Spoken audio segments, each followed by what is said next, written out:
আসসালামু আলাইকুম এভরিওয়ান। আজকে আমরা ইলিশ মাছ দিয়ে কচুর রেসিপি তৈরি করে দেখাবো। এর জন্য আমি এখানে একটা কচুর অর্ধেকটা এরকম ফালি করে কেটে ধুয়ে নিয়েছি। কচুটাকে আমরা 1 চা চামচ লবণ দিয়ে সিদ্ধ করে নেব।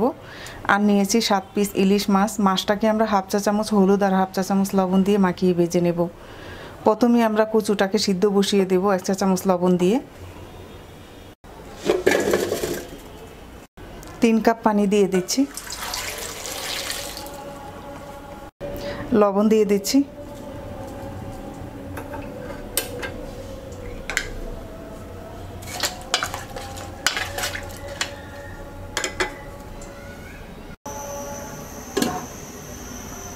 এবার মাছটাকে মাখিয়ে নেব।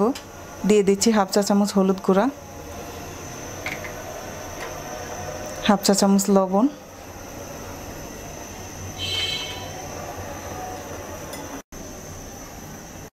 কড়াইতে 2 টেবিল চামচ তেল দিয়ে দিচ্ছি।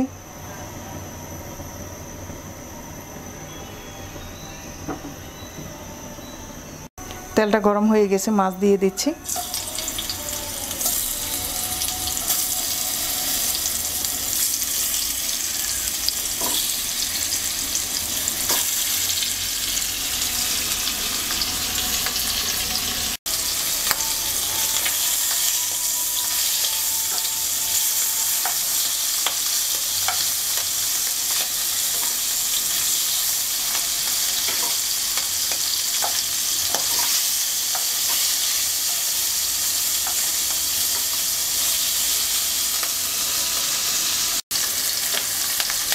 মাছটা ভাজা হয়ে গেছে, তুলে নিচ্ছি।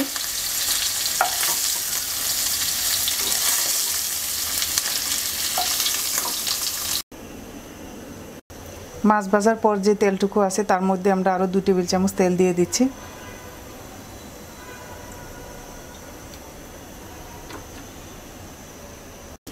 তেলটা গরম হয়ে গেছে, দিয়ে দিচ্ছি হাফ চা চামচ আস্ত জিরা,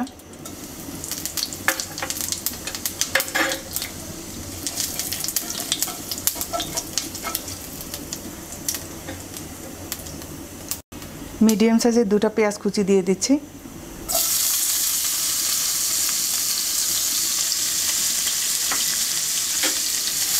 পেঁয়াজটাকে হালকা ভেজে নেব।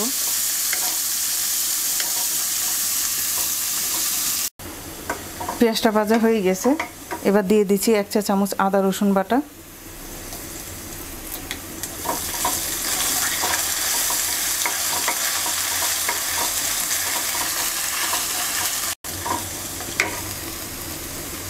এক চা চামচ মরিচ গুঁড়া, 1 চা চামচ হলুদ গুঁড়া, 1 চা চামচ ধনিয়া গুঁড়া,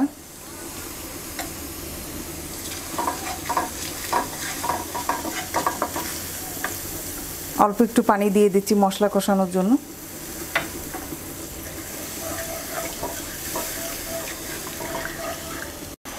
পাঁচটা কাঁচামরিচ ফালি দিয়ে দিচ্ছি, স্বাদ মতো লবণ দিয়ে দিচ্ছি।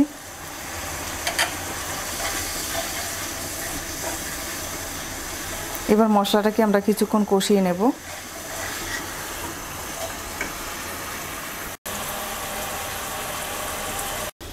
এবার চেক করে দেখে নিচ্ছি কচু সিদ্ধ হয়েছে কিনা।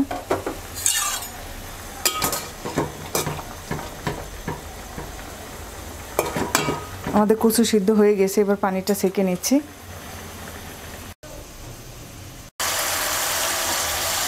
মশলা কষিয়ে নেওয়া হয়ে গেছে, এবার এর মধ্যে কচু দিয়ে দিচ্ছি।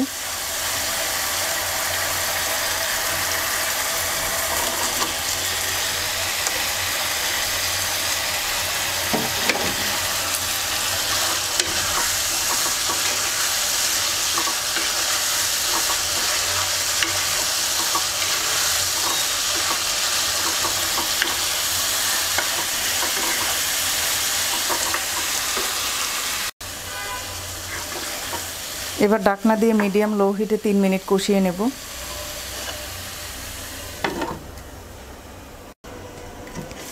3 মিনিট হয়ে গেছে,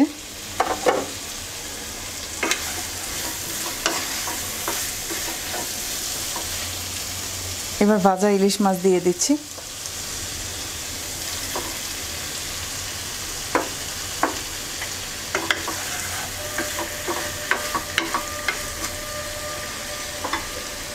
এবার ঝোলের জন্য দিয়ে দিচ্ছি 2 কাপ গরম পানি।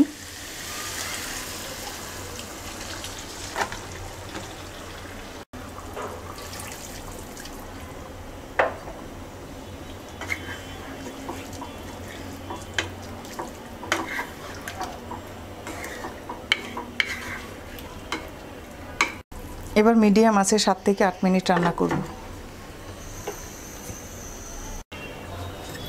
8 মিনিট হয়ে গেছে। এবার হাফ চা চামচ ভাজা জিরার গুঁড়া দিয়ে দিচ্ছি।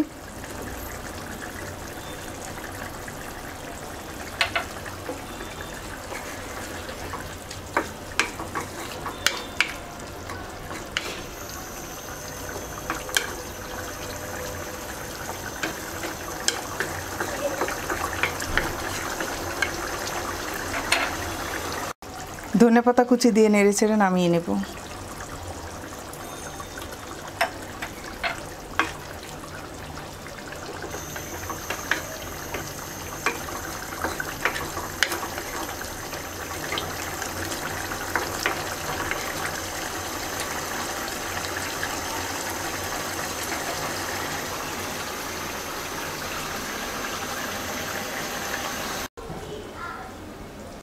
তৈরি হয়ে গেছে ইলিশ মাছ দিয়ে কচুর রেসিপি। আশা করি আপনাদের ভালো লাগবে। আজকে এই পর্যন্তই। সবাই ভালো থাকবেন। আল্লাহ হাফেজ।